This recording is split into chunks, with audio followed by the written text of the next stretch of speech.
Hubungan iman dan amal. Sabda Rasulullah, iman dan amal adalah dua bersaudara, bersatu dalam satu tempat. Allah tidak menerima salah satunya kecuali dengan yang lainnya. Sabda lain, tidak beriman seseorang sehingga sesuai antara lisan dan hatinya. Ya, jadi orang yang beriman selalu sesuai antara hati dengan lisan.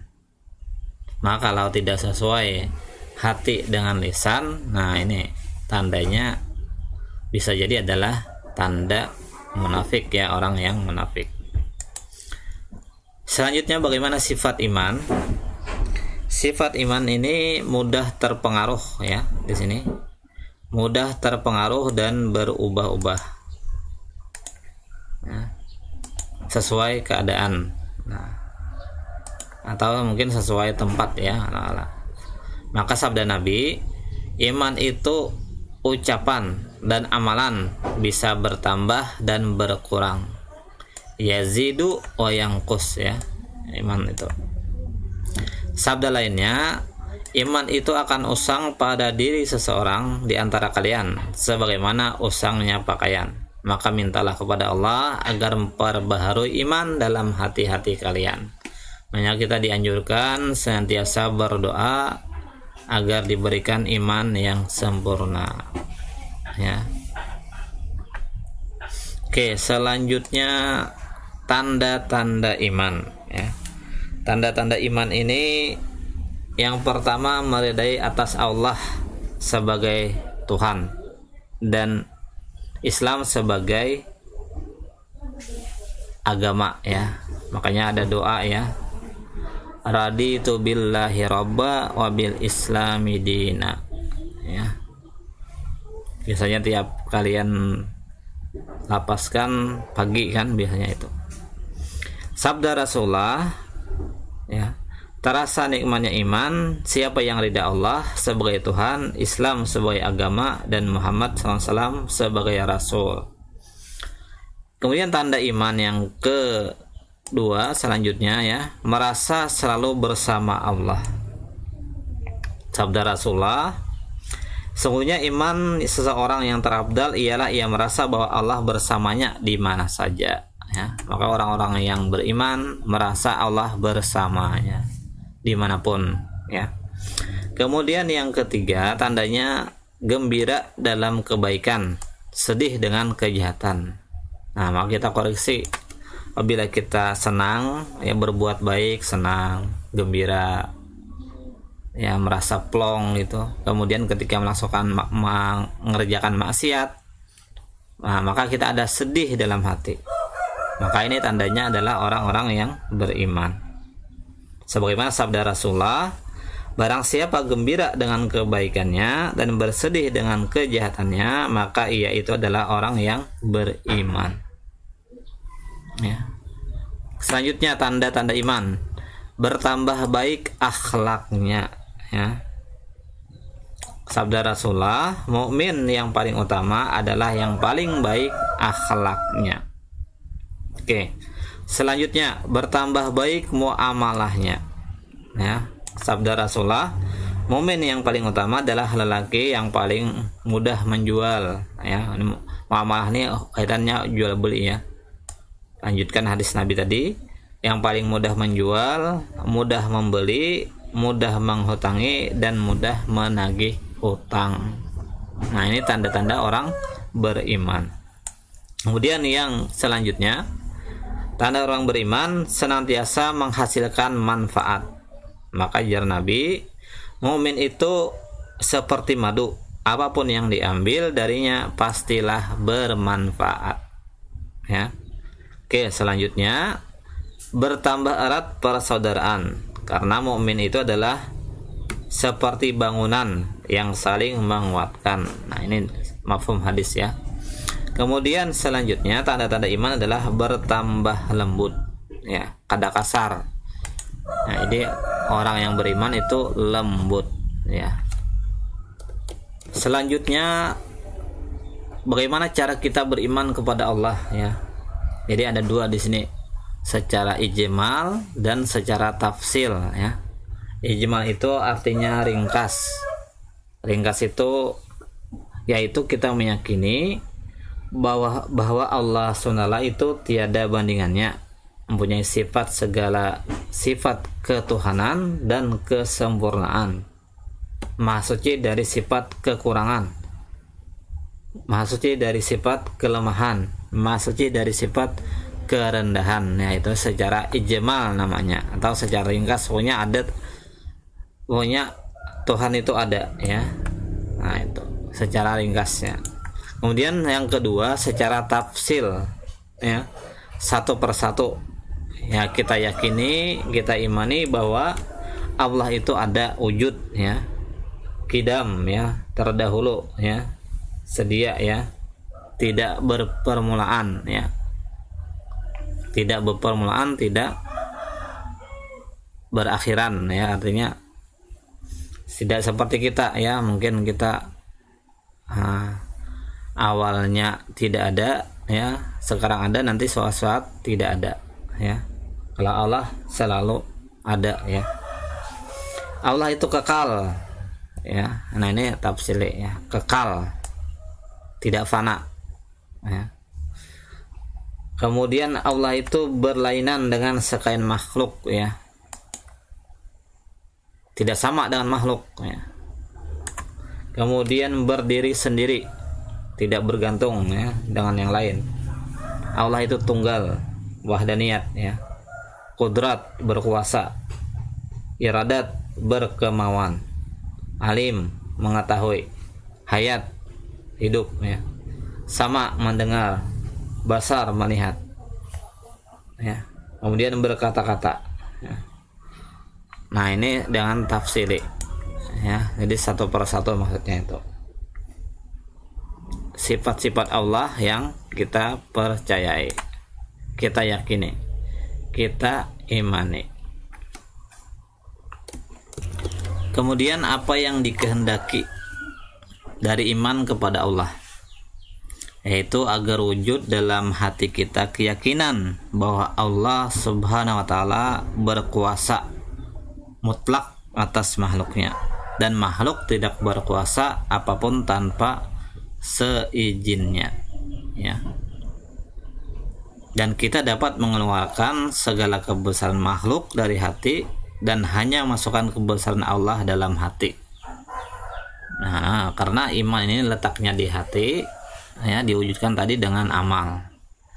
Maka dalam hati kita ini hendaknya kita usahakan keluar, ya, kebesaran makhluk, kecintaan kepada makhluk, ketakutan kepada makhluk dalam hati, dan kita masukkan satu-satunya kebesaran Allah ke dalam hati, ya.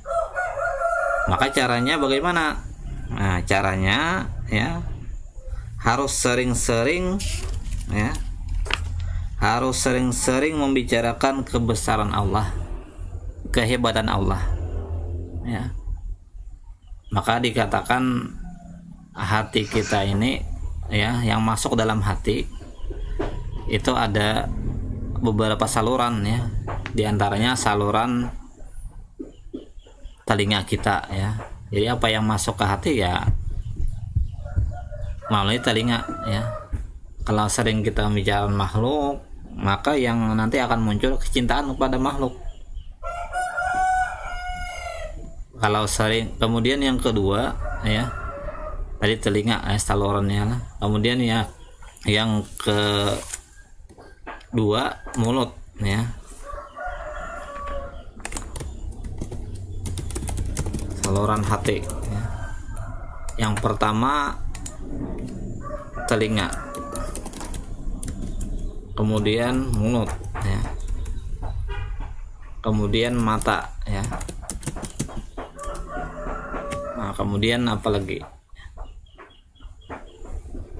Telinga, mulut, mata. Nah, saluran hati. Maka kita sering-sering membicarakan kebesaran Allah, ya. Telinga mendengar kebesaran Allah, kehebatan Allah. Kalau hari-hari kita terbiasa mendengar kehebatan makhluk, ya telinga, maka lambat laun kehebatan makhluk muncul di hati. Kemudian mulut, ya, mulut rancak-rancak menyebut Allah, ya. Makanya kalau gigiran itu sebaiknya mengucapkan Allah, ya, Allahu Akbar, tahajud. Jangan yang lain-lain, cokok, apa itu lah. Nah, itu untuk membiasakan, ya, mulut, ya. Kemudian kalau misalkan berkata-kata, selalulah menyebut alhamdulillah, insya Allah, misalkan kalau berjanji, kalau berniat sesuatu. Kemudian subhanallah, misalkan melihat yang tidak baik, ya, yang tidak tidak pantas, subhanallah. Kemudian kalau melihat keagungan makhluk, ya, misalkan ada yang kita kagumi, rumahkah yang mewah atau mobilkah, kita melihat ini mobilnya bagus, atau apa, ya, itu bangunan yang bagus, ya, atau mungkin HP yang canggih, kita lihat harganya 5 juta, 10 juta misalkan, maka kita sebut masya Allah, ya, karena Allah yang hebat, ya, segala sesuatu dengan izin Allah. Nah, itu. Atau kita berwisata misalkan ke mana, ada melihat pemandangan-pemandangan yang indah, maka sebut masya Allah, ya. Selalu ingat dengan Allah, menyebut kebesaran Allah, ya. Makhluk tidak mampu berbuat apapun, ya, tanpa izin Allah, ya. Manfaat dan mudarat hanya dari Allah, ini. Maka kita yakini kalau kita sakit, obat tidak menyembuhkan, yang menyembuhkan adalah Allah. Seandainya obat menyembuhkan, maka mungkin yang di rumah sakit itu sembuh semua nanti, tidak ada yang mati, ya, tidak ada yang parah. Tetapi diberi obat, ternyata ada yang sembuh, ada yang sakit saja, bahkan ada yang meninggal, ya. Ini berarti memang obat tidak menyembuhkan, ya. Yang menyembuhkan adalah Allah. Nah, jika Allah berkehendak, obat akan menyembuhkan. Jika Allah tidak berkehendak, ya, maka obat tidak menyembuhkan, ya. Ini harus kita yakini. Sekali lagi, ini disering-sering diulang. Tapi Pak, kenapa kita sakit berobat? Berobat itu adalah perintah Allah, ya. Kita laksanakan perintah Allah, kemudian hasilnya Allah yang menentukan.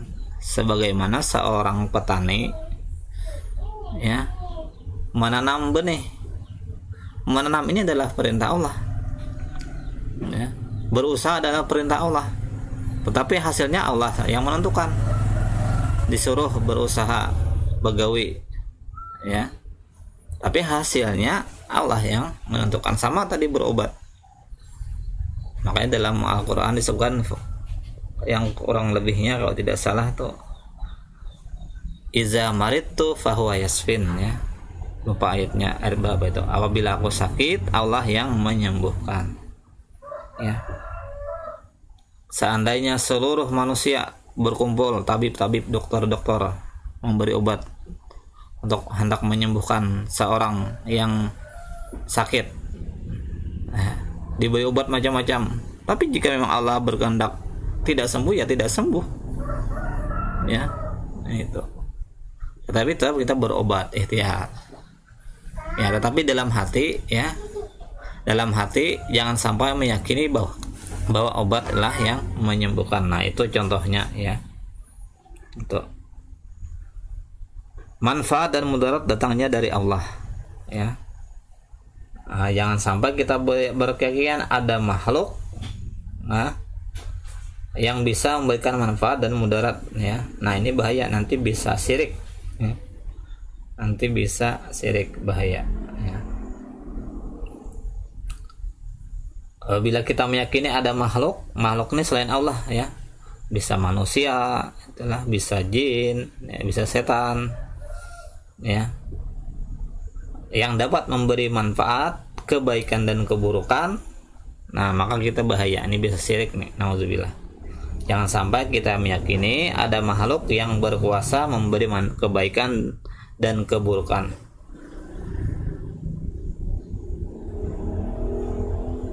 Ya, jangan sampai ada dalam hati kita ya keyakinan bahwa ada makhluk, ada manusia yang bisa memberi manfaat dan mudarat, ya. Tapi kita harus yakini manfaat dan mudarat datangnya hanya dari Allah Subhanahu wa taala. Kemudian juga ya, nah ini mengetahui yang gaib, kita sudah bahas kemarin. Yang mengetahui yang gaib hanya Allah SWT. Nah, jangan sampai kita meyakini ada orang yang tahu yang gaib.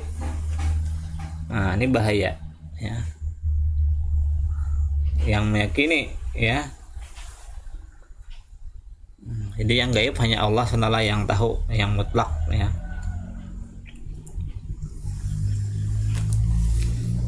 Nah, kemudian ya, kita yakini bahwa kita adalah ciptaan Allah, lemah ya. Kita mendengar terbatas ya. Jarak satu pal aja kita kadang mendengar lagi orang Mupandir ya. Nah, itu kita melihat terbatas, ditutupi dengan kertas atau dengan kain yang tebalnya yang tipis saja ya, berapa milimeter saja, maka kadang melihat lagi. Nah, berbeda dengan sifat Allah mendengar, seluruh makhluk didengar oleh Allah, suaranya ya didengar semuanya, berapa ribu makhluk ya, berapa miliar manusia,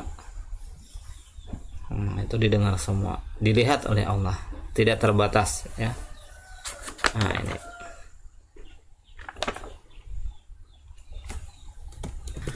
kemudian selanjutnya ya, ini sesuai di buku paket ayat Al-Quran tentang keimanan. Nah, sudah disebutkan tadi ya, disebutkan sudah. Nah, ini surah Al-Baqarah ayat 108 yang mafhumnya ya, apa kau menghendaki untuk minta kepada Rasul seperti Bani Israel meminta kepada Musa pada zaman dahulu ya. Dan barang siapa yang menukar iman dengan kekafiran, maka sungguh orang itu sesat dari jalan yang lurus. Faqad dalla sawa as-sabil ya, dalla sesat, sawa as-sabil ya. Nah, makanya jangan sampai kita ya menukar iman dengan kekafiran, artinya murtad ya, jangan sampai, nauzubillah min dzalik. Maka kita berdoa banyak-banyak ya agar senantiasa beriman. Ya. Kemudian yang selanjutnya ayat 217 ini Al-Baqarah. Barang siapa yang murtad di antara kamu dari agamanya lalu dia mati dalam kekafiran, maka mereka itulah yang sia-sia amalnya di dunia dan di akhirat. Mereka itulah penghuni neraka, mereka kekal di dalamnya. Nauzubillah ya. Maka kita berdoa kepada Allah senantiasa dikuatkan iman, dihidupkan dengan dalam iman. Allahumma hina bil iman wa amitna bil iman. Ya Allah, hidupkan kami dalam iman, matikan kami dalam iman ya. Nah, tadi usahanya tadi sudah ya, membicarakan kebesaran Allah, melihat kebesaran Allah, keagungan Allah. Kemudian ya, mendengar keagungan kehebatan Allah ya. Membicarakan kehebatan kekuasaan Allah, kurangi membicarakan kehebatan makhluk, kebesaran makhluk. Nah, kemudian selanjutnya berdoa kepada Allah agar diberikan iman yang sempurna, dihidupkan dalam iman, dimatikan dalam keadaan iman ya, dimatikan dalam keadaan husnul khatimah ya. Ini Al-Baqarah ayat 108 dan 217. Kemudian surah Ali Imran ayat 106.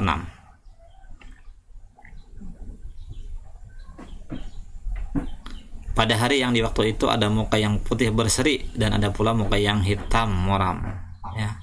Adapun orang-orang yang hitam muram mukanya Kenapa dikatakan kenapa kamu kafir sudah kamu beriman? Karena itu rasakan azab disebabkan kekafiranmu itu. Nah, maka kita alhamdulillah dalam keadaan beriman, dalam keadaan Islam.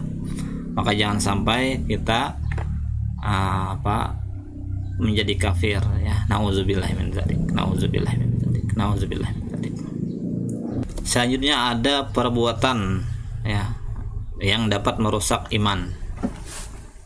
Nah, ada juga perkataan ya, ini perbuatannya menyembah berhala ya, pastilah menyembah matahari, menyembah benda-benda, kemudian menyembelih binatang ya dengan menyebut nama Allah. Bukan menyembelih binatang dengan menyebut nama selain Allah atau makhluk ya. Nah, jadi kita boleh menyembelih binatang, menyebut makhluk ya. Ada di sini juga membuang kitab suci Al-Qur'an ya ke tempat najis atau ke tanah. Nauzubillah ini ya, bisa merusak, menjadikan seseorang menjadi murtad ya. Kemudian juga Bapak tambahkan ya daripada yang ada di buku sini, misalkan ambil dari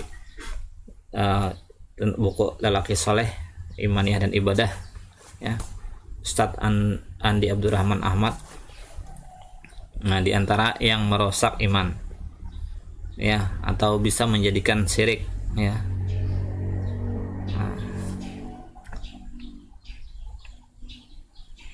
Mengambil berkah pohon-pohon, batu-batu. Nah, ini bahaya juga ya. Jangan sampai gitu. Menyembelih untuk selain Allah. Nah, ini sama tadi kan, di sini menyembah. Kalau di sini menyembelih binatang dengan menyebut nama Allah, maka di sini Bapak tambahkan menyembelih untuk selain Allah. Jadi kalau menyembelih binatang itu hanya untuk Allah ya, berkorban itu. Kemudian bernazar kepada selain Allah. Nah, ini ya. Meminta syafaat kepada selain Allah. Ya, maka meminta hanya kepada Allah. Iyyaka na'budu wa iyyaka nasta'in. Hanya kepada Engkau lah kami menyembah, hanya kepada Engkau lah kami meminta ya. Mengamalkan sihir ya, tenung, menyembah kuburan. Nah, inilah bersumpah dengan selain Allah. Nah, ini jangan sampai bersumpah juga lah. Ada yang bersumpah dengan selain Allah itu hanya Allah yang boleh. Dalam Al-Quran Allah bersumpah ya, walaili, demi malam ya. Surah Al-Lail kan ada, kita lihatlah di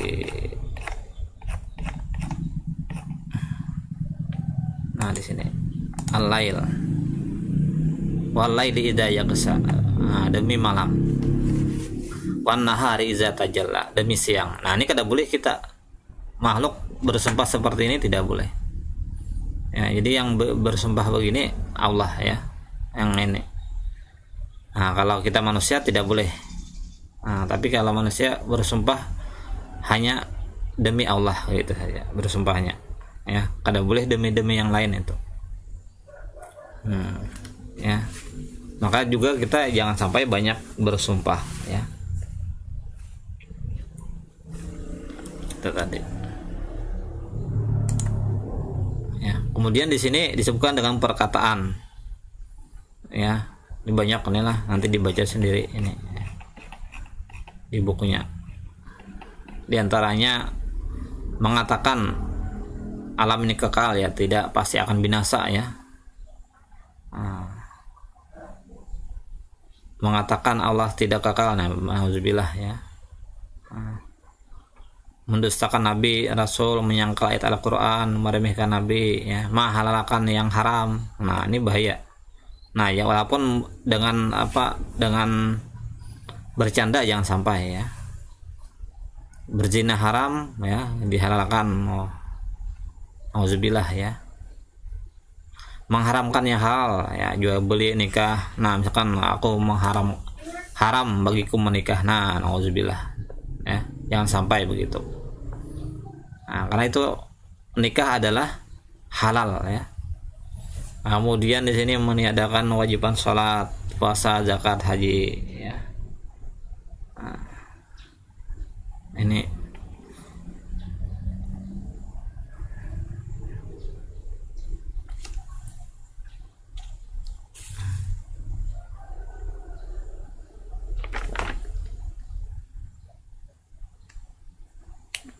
Nah, secara ringkasnya ya, tadi kita bagaimana supaya iman, yakin ada wujud dalam hati kita, yaitu perlu usaha. Usahanya membicarakan kebesaran Allah, mendengar kebesaran Allah, ya, mengingat kebesaran Allah, memikirkan kebesaran Allah, ya. Jangan kita pikirkan zat Allahnya, tapi kita pikirkan kehebatan Allah, ciptaan Allah, ya. Dari ciptaan Allah kita bisa memikirkan kehebatan Allah, kebesaran Allah. Kemudian kita berdoa kepada Allah, semoga Allah SWT ya memberikan iman dan Islam pada diri kita, ya. Oke, baik, sampai di sini. Kemudian ya, apabila ada salah dan hilaf, mohon dimaafkan. Atau mungkin disebutkan bagian mana yang salah di menit berapa, mungkin yang salah dikoreksi, silahkan koreksi saja ya. Karena Bapak khawatir juga kalau ada kesalahan, ya. Nah, maka akan kita koreksi, akan Bapak koreksi ya jika ada kesalahan, ya. Sampai di sini Bapak akhiri. Assalamualaikum warahmatullahi wabarakatuh.